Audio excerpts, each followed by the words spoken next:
Hello, ici Dorine, Et Cyril, des investisseurs sereins.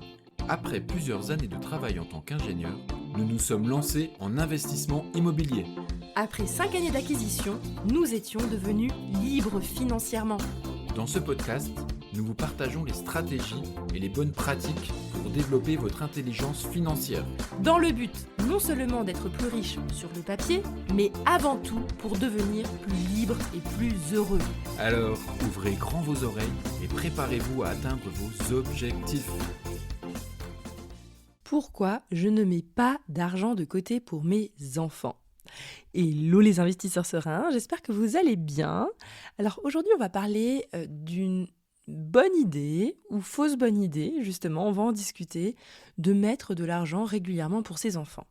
Alors évidemment dans cet épisode, je vais essayer vraiment de mettre, on va dire, de la nuance par rapport aux différents profils. Parce que pour moi, il y a des cas où c'est très intéressant de mettre de l'argent de côté pour ses enfants et d'autres cas où c'est une erreur stratégique. Voilà, et j'ai vraiment envie que vous réussissiez à vous identifier à quel cas est-ce que c'est pertinent et dans quel cas est-ce que ça allait peut-être moins par rapport à là où vous en êtes dans votre développement de patrimoine. Parce que oui, c'est une pratique hyper populaire qu'à la naissance de son enfant, on est tout content d'aller lui ouvrir un livret A et on va se dire, ou un livret jeune, ou je sais pas, il y a des livrets, ils inventent des petits noms mignons de livrets pour les enfants. Et on se dit, mais c'est une bonne idée, parce qu'on a envie de protéger son enfant, de se dire, je vais lui mettre un petit réservoir avec des liquidités pour que, pour ses études, il ait de l'argent, pour quand il va démarrer dans la vie, il aura quelque chose. Et donc, évidemment, c'est une bonne pratique, d'accord, du français, on va dire type tonton Jean. C'est une recommandation typique des personnes qui ont, qui sont classiques, voilà, qui sont absolument classiques dans leur gestion financière. Et on va essayer de remettre ça un petit peu en question. Alors, d'abord, je vais expliquer pourquoi c'est une bonne idée dans 3 intérêts majeurs. Alors, pour moi, la première bonne idée, d'accord, c'est que ça aide certains profils à économiser davantage.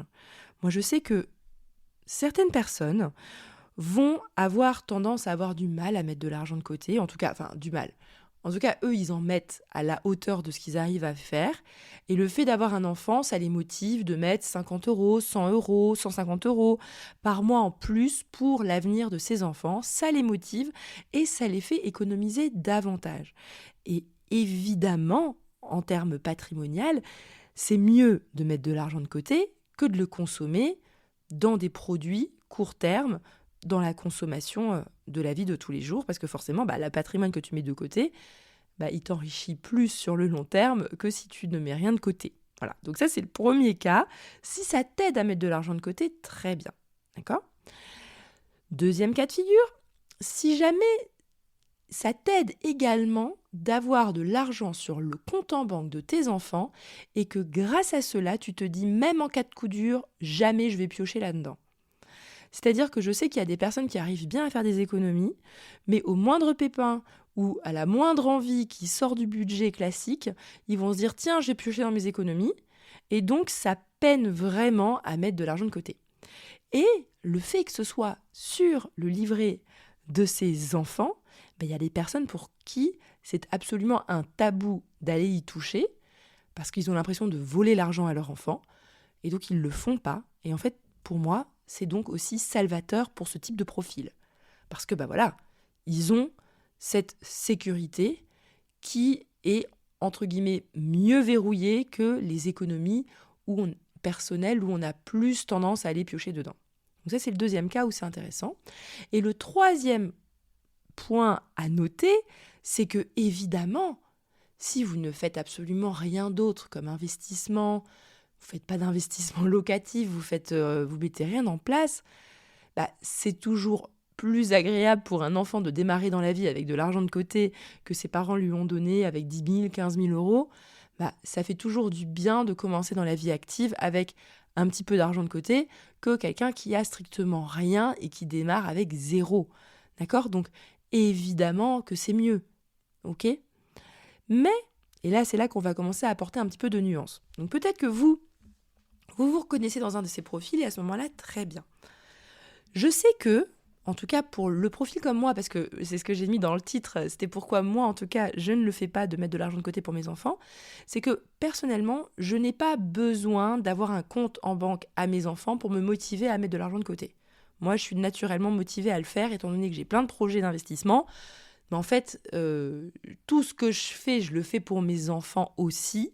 Donc tout le patrimoine que je développe personnellement, je sais que ça va bénéficier à mes enfants. Donc dans ma tête, en fait, il n'y a pas encore de séparation, le patrimoine de mes enfants, mon patrimoine.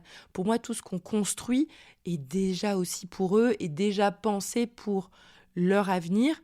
Mais je sais que de me concentrer sur la construction de notre patrimoine à Cyril et moi, indirectement, je contribue au leur. Et donc, je n'ai pas besoin de cette séparation pour me motiver à mettre de l'argent de côté.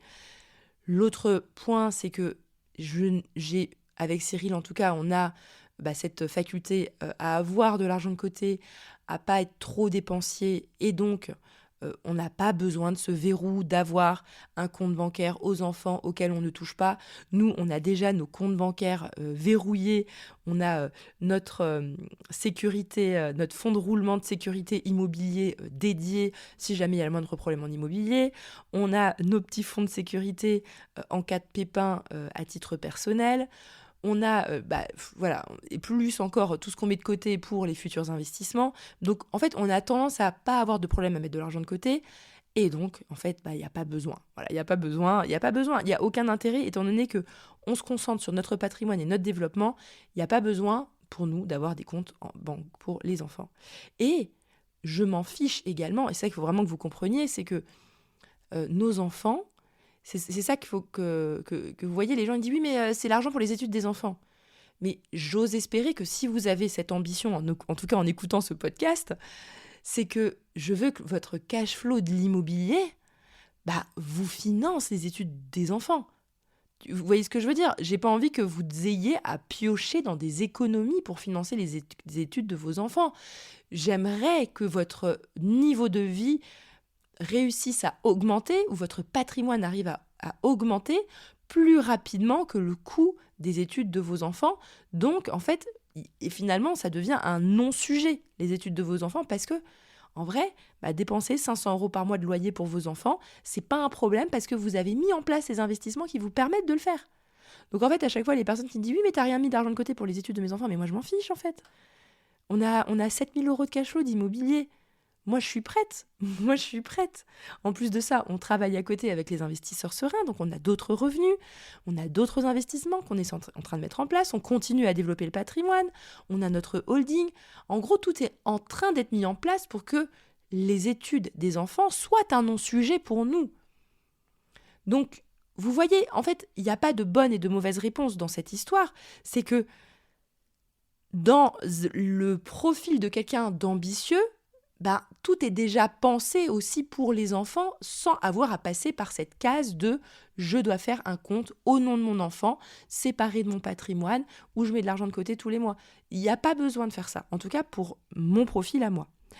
Et pourquoi est-ce que j'en parle ? Parce que, en réalité, si jamais vous faites partie des profils plutôt ambitieux qui veulent construire du patrimoine, en fait, le fait de mettre un livret A pour ses enfants et de le remplir, en réalité, c'est limitant.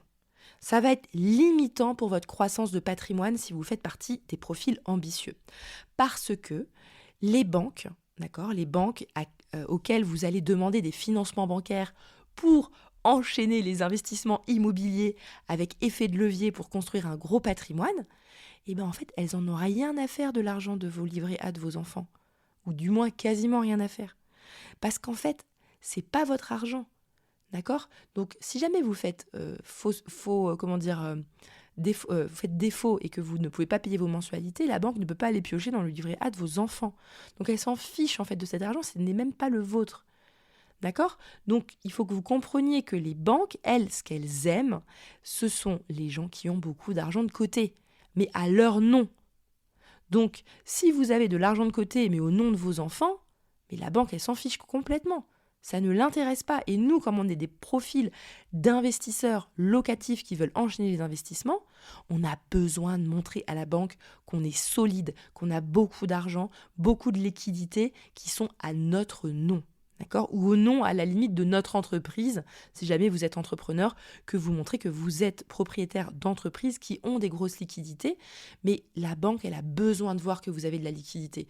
Et dès que vous mettez de la liquidité chez les enfants, en fait, elle ne vous appartient plus et donc elle n'existe plus pour votre dossier bancaire.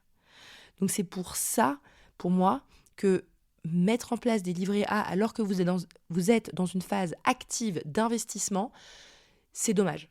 C'est dommage parce qu'en réalité, je préfère que vous mettiez ça sur vos livrets à vous avant d'aller voir la banque, plutôt que de faire ça chez les livrets des enfants. Et ensuite, la deuxième raison pour laquelle je trouve ça dommage de mettre de l'argent sur des livrets de vos enfants, c'est que, honnêtement, si vous voulez préparer l'avenir de vos enfants, vous avez 10 000 fois mieux à faire. Bon, allez, 10 000, j'exagère. Vous avez peut-être 5 fois mieux à faire en termes de rendement que de faire juste un livret A. Il faut savoir que le livret A, j'ai regardé rapidement sur ChatGPT, ce qu'il me dit, c'est que c'est grosso modo, ça suit à peu près l'inflation.